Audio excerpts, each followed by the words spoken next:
It's the final performance of Gloucester Primary School's end-of-year play, an opportunity for the South London school to showcase the talents and abilities of the pupils in front of parents and governors. It represents just over 3 weeks' commitment and dedication by teachers and support staff. She said she's not coming to do it, so Charlotte's... But before even commencing rehearsals, there are many factors to consider in terms of selecting the play, pupils and staff that hopefully will ensure it will be all right on the night.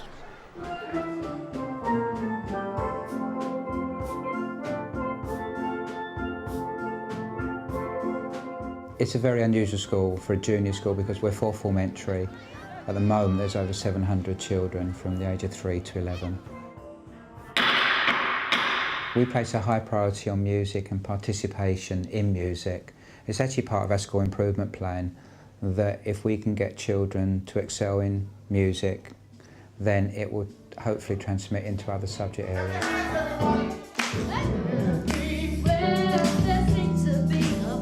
One of the benefits of being a large school is that we are able to employ a full-time music teacher, which in turn leads to the quality of music being very high.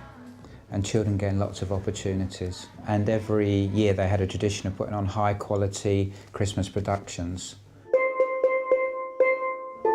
We've always put on productions, especially at Christmas time. We've changed the format over the years. Sometimes we've done large productions which go across the whole school. Other times we've done things which have been based within individual classes, or we've done things within year groups where the 4 classes in a year group combine together. This year we're putting on a production of Goldilocks and the Three Bears. It's the Roald Dahl version, so it has a nice twist at the end where Goldilocks gets her comeuppance. It's one of the newest ones that's been written by Stephen Chadwick and Helen McGregor. We've chosen this because I'd actually done some of the previous Dahl interpretations before. I personally really enjoy the Revolting Rhymes book and love the stories in it and the way he's interpreted them. It appeals to my sense of humour. This famous wicked little tale should never have been put on sale. It is a mystery to me why loving parents cannot see that this is actually a book about a brazen little crook. The spoken text is taken straight from Revolting Rhymes, but the music and the lyrics for the songs follow the same style that he's using, lots of good rhyme. They seem to be quite easy to pick up. Some of the younger children may find some of this a little bit difficult, but there are always good choruses, so it should be totally inclusive. We should find that there's something that everyone can enjoy in it. I'm getting it all wrong now, anyway. It comes with the actual score, also a backing track for performance, and it comes with a recording with people singing, so you don't have to be a music teacher at all to do this production. When we come to do our performance, we won't be playing the piano. We will, in fact, use the recordings because they're fantastic. Got a full range of instruments, nice colour, some incidental music that's lovely for dance work.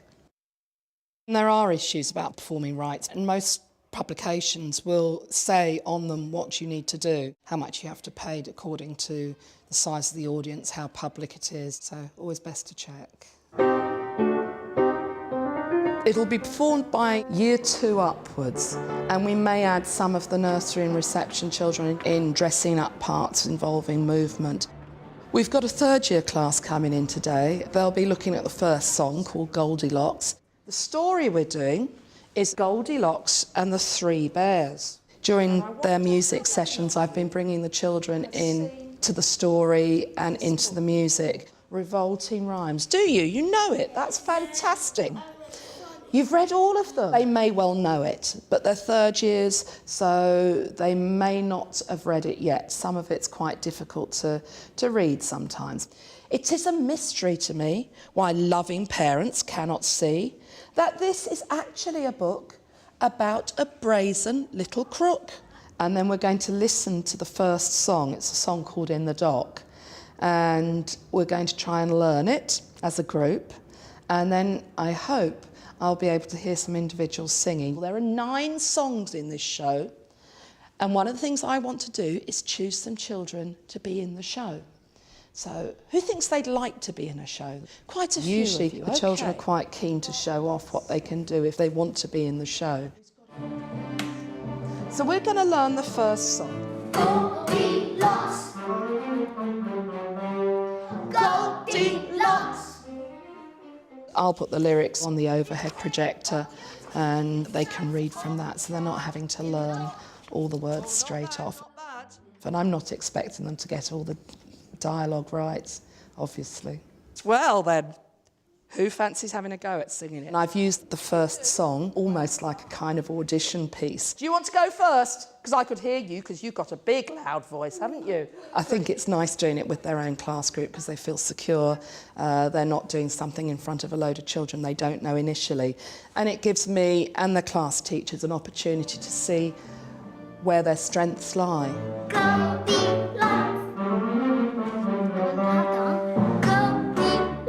Fantastic, even louder if you can. He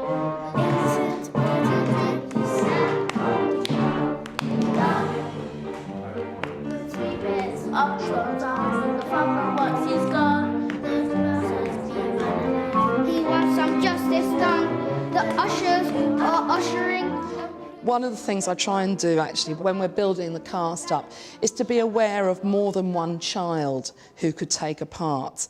It's prudent if you've got a key character to maybe just check that they're not going to go on holiday just at the key time. I can hear your beautiful speaking voices as well. Right, well, should we start here with Jojo again? Now, would you like to read that, Jojo? Right. Now just imagine how you'd feel. Now just imagine how you feel. Now just imagine how you feel. Now just imagine how you feel. Now just imagine how you will feel. Brilliant. If you have cooked a lovely meal. If you have cooked a lovely meal. Delicious porridge steaming hot. Delicious porridge steaming hot. Delicious porridge steaming hot. Fresh coffee in the coffee pot. Fresh coffee in the coffee pot. Fresh coffee in the coffee pot. Oh, that's lovely. You've got a nice loud voice. What's your name? We don't intend to use microphones with the children if we can possibly help it. By singing the song together. However, of course, we need sound equipment to reproduce the music. And one of the things I always like to do when we're doing these sort of things is actually have some of the children involved in the process. So there will be some children who will be responsible for stopping and starting the CD. They're following the scripts. It's a kind of trainee sound technicians almost. It's making them think about different aspects of putting on a production. Objection! Overruled! So once I've actually allocated parts, we then need to think about a schedule. There's always going to be a clash with something in a school, certainly in a school this size. But we will aim to have a schedule which will predominantly work around afternoon sessions or late morning sessions. Perhaps 2-3 rehearsals a week until we build up to the week before the performance where it will be quite intense and we'd be expecting to see the children most days. Well done. It's obviously a production of this size. There comes a point where you need help. You need collaboration with your colleagues, support staff, all the various people in the school, and who of course all have different skills which help to support a good production. I'm very much interested in the arts in general, and Jane sort of picked up on that and said, well, do you want to get involved? We've had discussions already about do we actually take this in a sort of traditional manner of Goldilocks, because obviously it's not a traditional manner, it's going against what Goldilocks is all about in terms of Roald Dahl's version of it. And just like the idea of possibly Goldilocks not really being this pretty little girl in her dress, because that's as Roald Dahl portrays it, and being more of a realistic girl on the street with a bit of street cred about her. I decided that I'd get involved basically because I've heard about it and I've got a lot of speciality with stage practitioner in terms of direction, choreography and music. Dance and music goes together like wife and husband, and you can't separate the two of them. So I reckon as much singing as there is, there'll be dance. I'll go away and I'll have a look at the story and see where I see possible dances happening in it. Never mind. Look at that. There you go. Over the years, we've made lots of costumes. We wouldn't necessarily make a particular costume just for that. We would look at what we'd already made and we had in storage and adapt it to it. Oops. Have a quick rummage. We tend to bounce off each other, where we'll be working. Sylvie's very capable with scenery and arty things, and I'm not bad hand at sewing machines and needles. Bit posh for Goldilocks to run through the woods in. We'll start to do something and one or the other of us will say, well, why don't you do this with that? Put a bit of spray on that, that'd be fine. Sure. That'd be Goldilocks. There's no way we can make suits. I mean, we're not tailors, are we? Oh, absolutely. Actually, the child plays a part as well. They've got their own personality and you look at them and you think, no, that wouldn't look good on them, and you change it. What happens? You start with you think, oh, that's a basic, that we'll do that. And then you look at it and you think, oh no, then we'll add that, then we'll add that. I made a camel. We had the children in this camel. We always change our mind and get carried away. There's no camel. She could come into court in our camel. Like camel. It could happen. Anything can happen, can't it? The costumes make all the difference to the play if the children can actually dress to that character and show off a bit. Lawrence of Peckham. Yeah. Yeah. Could have Bit been short of Lawrence. sand, but there you go. Yeah. In terms of thinking about the set, it's predominantly set in a courtroom. There isn't a huge amount of set moving in this. There's only really 2 venues, and I think the way it's been conceived, it works actually without really moving anything. Everything happens in one place. This is our new hall. It's been refurbished. It was quite a bit smaller than this. We've got some modular stage system, so we're going to be looking at ways of using this to create some of our set.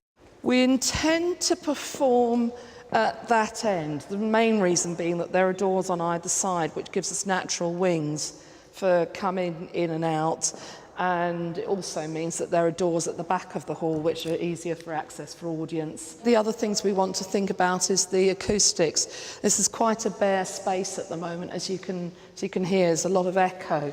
Obviously with children in here, there's going to be a lot of noise. And so the stage is set, or soon will be.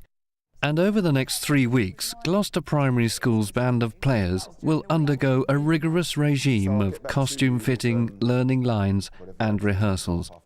And hopefully, come what may, the show will go on. We need to think of an idea. That's Sylvie. She makes good wicked judges. Good wicked judges. There's a lot of potential here at school. There is a lot of talented children who sing, dance and play instruments, so in that aspect it shouldn't be too hard. Sometimes the children will take your ideas a step further and you'll suddenly have something you didn't quite initially mean. We've always had dress rehearsal, haven't we? Yeah. And then that's when you find when the trousers fall down as the child walks across the stage, or we had the cowl fell apart one year, didn't we? Yeah. It's very early days, and until we start full rehearsals, we're not really going to know. It's going to be rehearsal, rehearsal, rehearsal, rehearsal.